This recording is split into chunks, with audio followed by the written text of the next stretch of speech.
Shalom,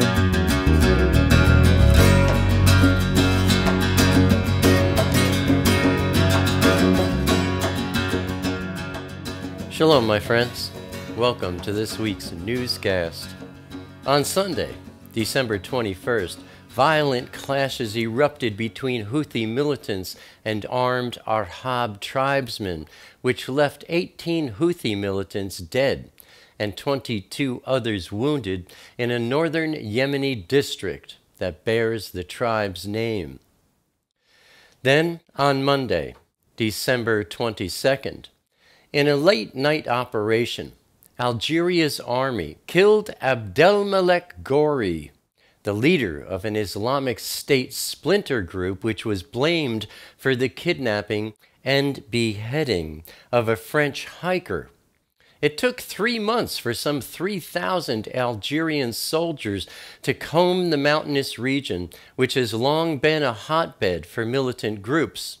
But in the end, they killed the leader of this IS group.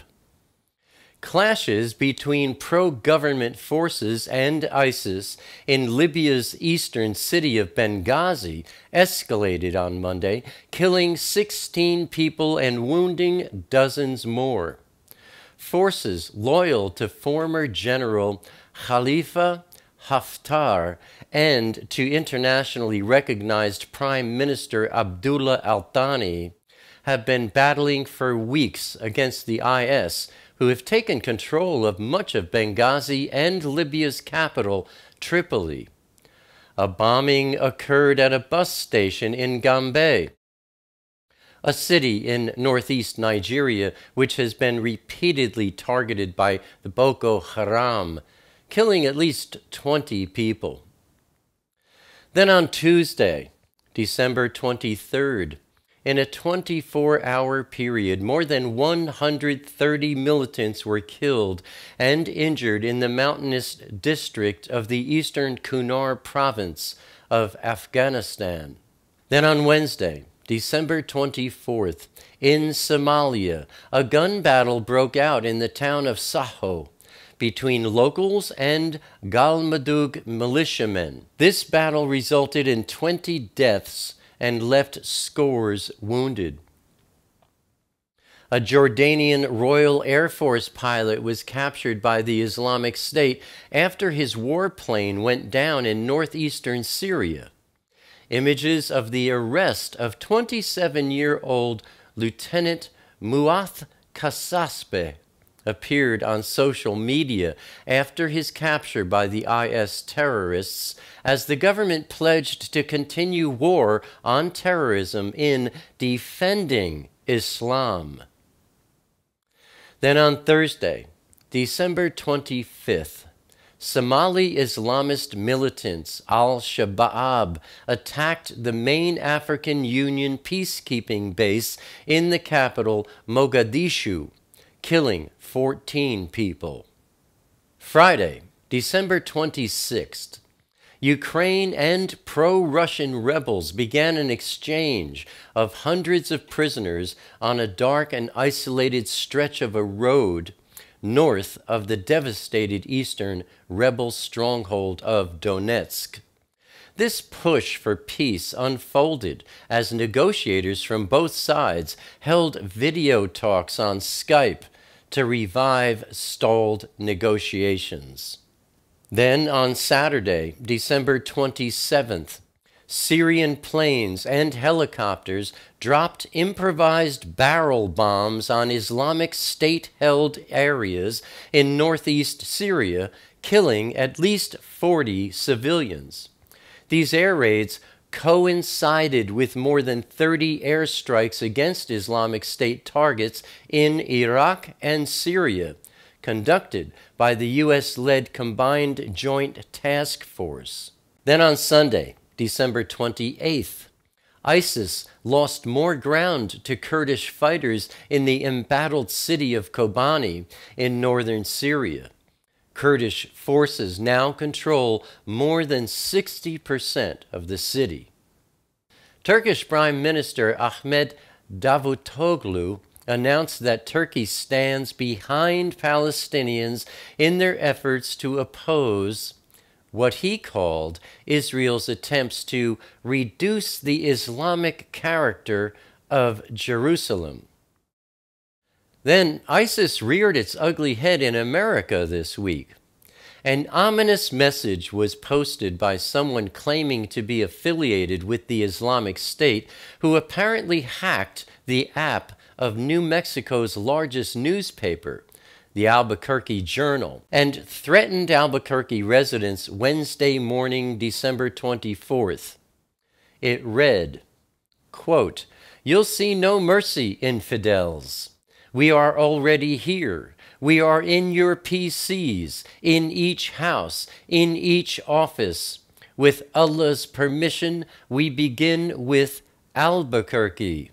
With Allah's permission. You know, Islam wants to kill all infidels, Christians, Jews, anyone who does not take to Islam and their God, Allah.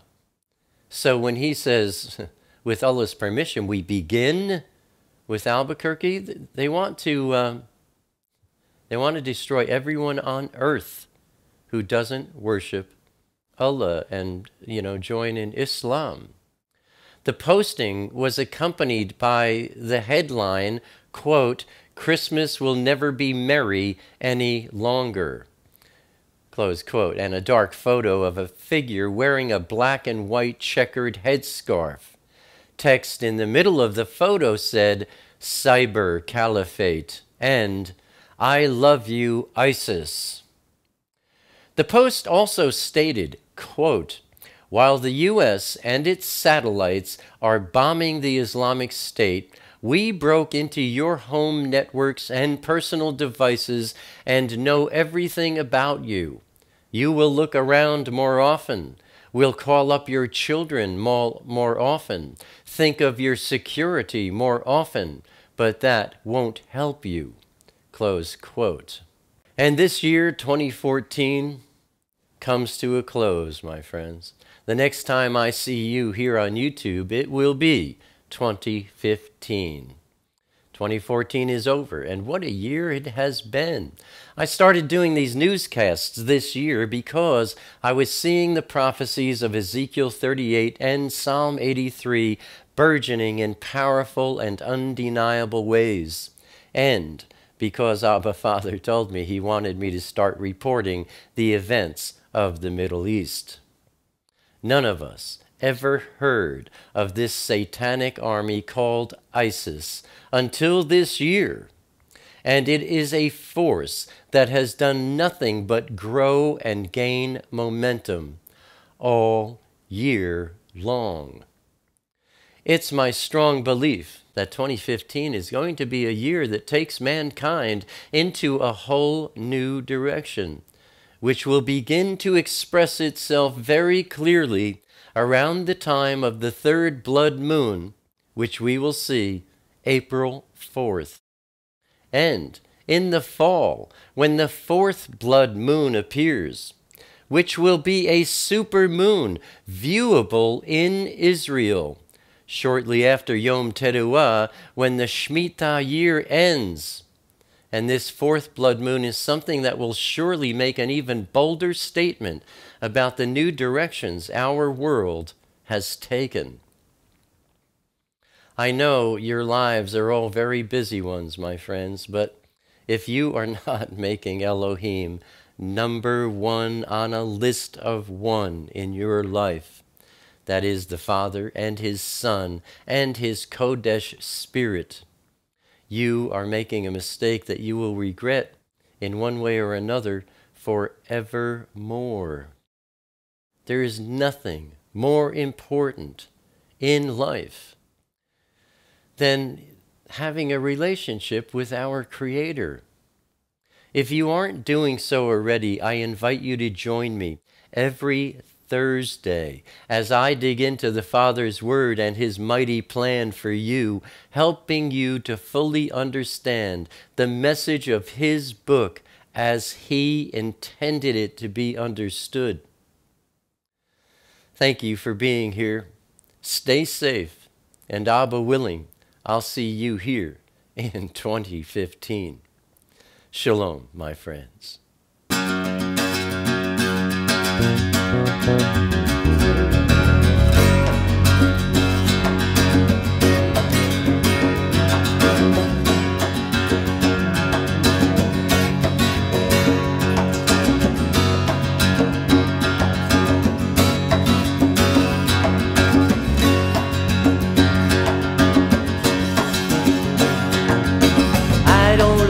Crowded rooms, I need more space than I consume. Enough is time alone with you, underneath a naked moon, sharing confidential moods and making chatter. Mockingbird nocturnal sings notations of eternal things, entering the quantum breeze, flying not for want of wings. He lights his gaze on you and me, simply because we matter.